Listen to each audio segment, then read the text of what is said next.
Fala, gente amiga, tudo bom? Eu sou Carlos Lose e esta é a Batata Espacial, seu site de cultura nerd e de cultura em geral na internet. Meu canal no YouTube é o Carlos Eduardo Lose Rezende. Lose se escreve L-O-H-S-E, Rezende se escreve com Z. Se inscreva no canal, toque o sininho das notificações para saber quando tem vídeo novo, curta, compartilhe, comente. Venha participar das nossas discussões sobre cinema, séries, cultura e outras cositas mais, tá? Hoje vamos conversar sobre um filme que ganhou, se eu não me engano, ele ganhou Leão de Ouro no Festival de Veneza, gente. Então, é coisa assim de alto calibre, né? É um filme chamado Dreams, tá? Esse filme é de uma trilogia norueguesa, se eu não me engano, que são uma trilogia que fala sobre relacionamento, né? O primeiro filme é Sex, o segundo filme é Loves e o terceiro filme é Dreams, né? Eu não vi essa trilogia, tá? Quando eu vi o trailer dessa trilogia, eu achei um negócio meio xarope, né? E aí eu decidi não ver o filme, que às vezes a gente também tem que ser um pouco seletivo, né, com os filmes, né? Até porque não dá pra assistir tudo também, né? E eu acabei não vendo Sex e Love, mas aí o Dreams, né, como ficou com essa chancela de ter sido premiado em Veneza, acho que foi em Veneza, não sei se foi em Veneza ou se foi em Berlim, gente, eu posso estar enganado, tá? Mas ganhou o Urso de Ouro em Berlim, o Leão de Ouro em Veneza, alguma coisa assim, tá? Ele realmente ganhou um prêmio graúdo desses aí da Europa, tá? E aí o Dreams, tá? Eu acabei assistindo, né? Pra dar uma olhadinha, né? De repente, né? Porque filme premiado você tem que ver, né? Se foi um bom filme ou não, coisa e tal, né? E o filme, gente, ele fala do quê, né? Lembrando sempre que eu tenho que dar spoilers aqui pra conversar sobre o filme. Ele fala de uma moça, de uma adolescente na casa lá dos seus 14, 15 anos, né? Que se apaixona por uma professora, pela professora dela, né? E aí o que acontece? O filme ele é narrado, boa parte do filme, a primeira parte do filme, né? Boa parte do filme ele é narrado em primeira pessoa, né? Onde você está dando voz a essa adolescente, né?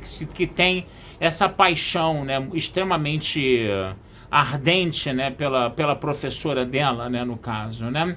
E aí o que acontece? Você vai ver todas as inseguranças, né? Que uma paixão traz, né? Que é uma coisa que todo mundo passa, né?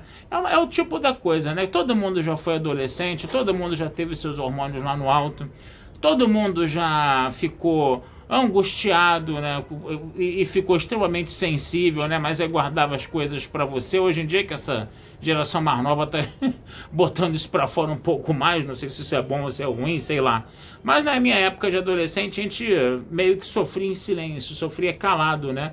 Todas essas descalibrações, né, que o corpo humano está sofrendo, né, na época de adolescente, que mexem muito com o emocional, né? E aí o que acontece? Essa menina, ela tá passando por isso e ela tá, né, relatando tudo isso pro espectador, tá relatando todos os sonhos dela com a mulher, os desejos, as angústias, o sofrimento, o que ela estava imaginando que a mulher poderia estar fazendo quando a mulher não estava perto dela, como ela se sentia mal quando a mulher não dava ideia para ela, esse negócio todo, né? E ela botou tudo isso num livro, ela escreveu tudo isso, né? Num livro, e ela tinha que falar aquilo para alguém, né? Ela escreveu aquilo meio que para purgar, né, as emoções dela, né? Mas ela também tinha que mostrar aquilo para alguém. E ela confiou esse livro para a avó dela, né? Que a avó dela é uma poetisa, né? E ela achava que a avó dela teria uma mente um pouco mais aberta do que a mãe, até para conversar sobre essas coisas, né? E aí a avó gostou muito do livro, né? Achou inclusive que ele poderia ser publicado, né? A avó tinha contatos com uma editora, né? E a mãe, né? E ela chegou e falou assim: eu preciso mostrar isso para tua mãe, tá? Eu não posso. Isso não pode ser um segredo meu e teu e deixar sua mãe fora disso, né? Sua mãe vai ficar muito chateada com isso. E aí ela vai mostrar isso para a mãe, que foi mais incompreensiva no momento, né? A mãe começou a achar que a filha tinha sido vítima de ataques de pedofilia da professora, né? E aí o filme não deixa muito claro se isso aconteceu ou não num primeiro momento, né? E aí o que acontece, né? A mãe fica meio bolada com esse negócio, né? Aí ela acaba lendo, né, o manuscrito, né, da filha dela, né?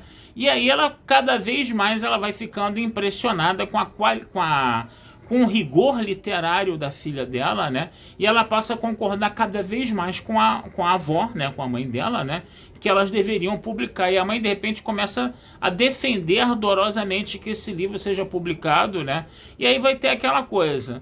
Se esse livro for publicado, aqueles segredos, aquelas confissões íntimas daquela menina seriam públicas, né, no caso, né? Mas também, em compensação, o livro tem um potencial literário muito bom. E como é que fica a questão da grana com relação a isso, né?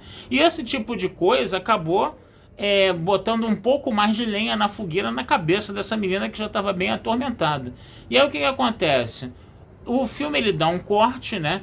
E mostra o relacionamento dessa menina, tal como descrito pela menina, né? E aí o filme vai dando a entender de que não aconteceu nada entre a professora e a garota, né?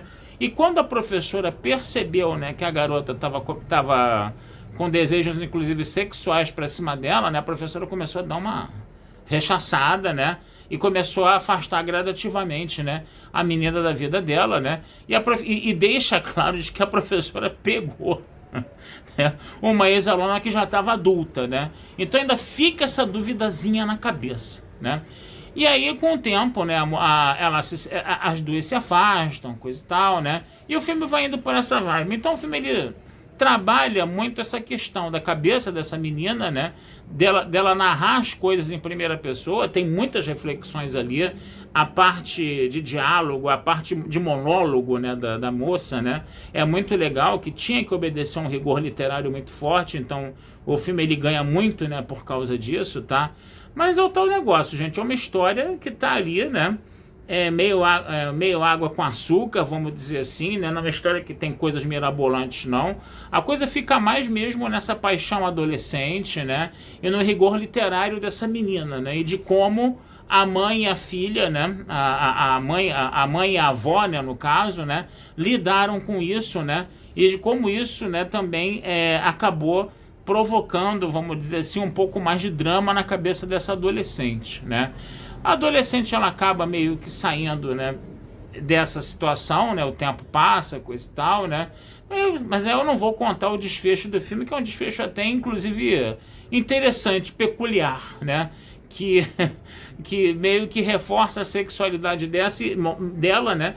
E mostra que ela conseguiu superar a situação, né? Apesar de ter sido uma marca muito forte na vida dela, ela conseguiu superar a situação, né?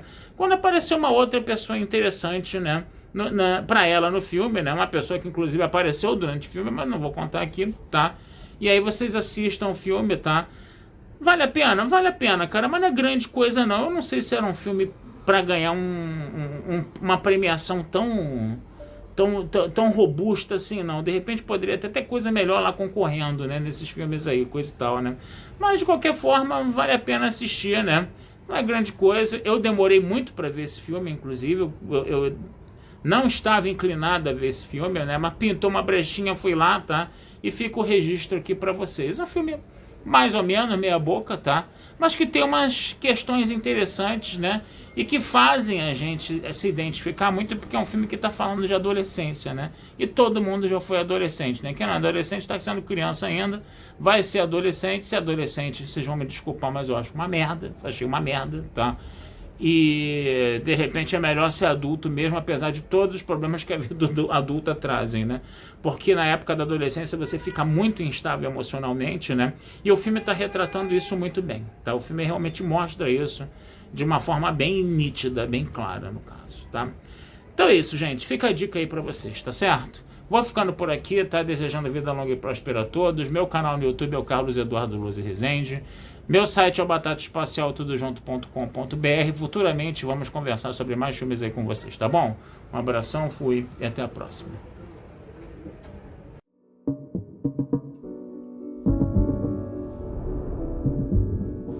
Og det var først da, i det jeg tenkte det ordet, at det liksom gikk opp for meg hva dette handlet om. Jeg var jo bare helt utrolig forelsket i Johanna. Det var jo derfor jeg skrev det ned også, for å bevare det. Det føltes som å kaste seg ut for et stup. Enten ville jeg bli redda, og alt ville bli bra, eller så ville livet ta slutt. Du har ikke visst noe galt? Ja, ikke før jeg leste dette her. Du, Nå føler jeg meg bare sånn dum. du må jo ha sett henne naken, da. Tenkte jeg også. Men samtidig så det jo et grep, da. Litterært, mener jeg. Jeg tar gjerne en samtale med henne. Tenker du det at dette noe som du kan tenke deg å gi ut, liksom? Ja. Det er for det er noen veldig intime beskrivelser. Ja. Veldig seksuell. Å kunne beskrive kjønn og seksualitet så direkte uten alle mulige kyske forbehold, det trengs. Dette her er jo en historie om skeiv oppvåkning. Her boka di. Skeiv oppvåkning? Ja, det er det jo. Men er jeg skeiv bare fordi jeg forelsker meg i Johanna?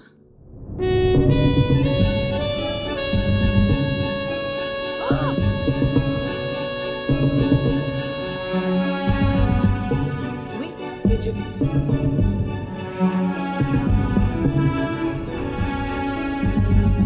Det å være forelsket på den måten, jeg merket hvordan jeg savner det. Jeg tenker på alle de har ligget med her.